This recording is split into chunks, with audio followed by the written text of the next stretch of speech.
We're back with Smash It from Kitchen Dads, and in this episode we are going to smash a watermelon. So guys, is this going to smash in one hit?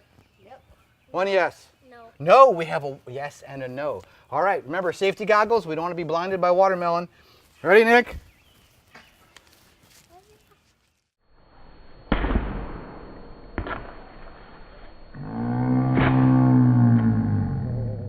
It was a kind of, you know, that wasn't a really good smash. Hold on. I need a running. You can't revive a smashed watermelon. All right, hold on. Do it.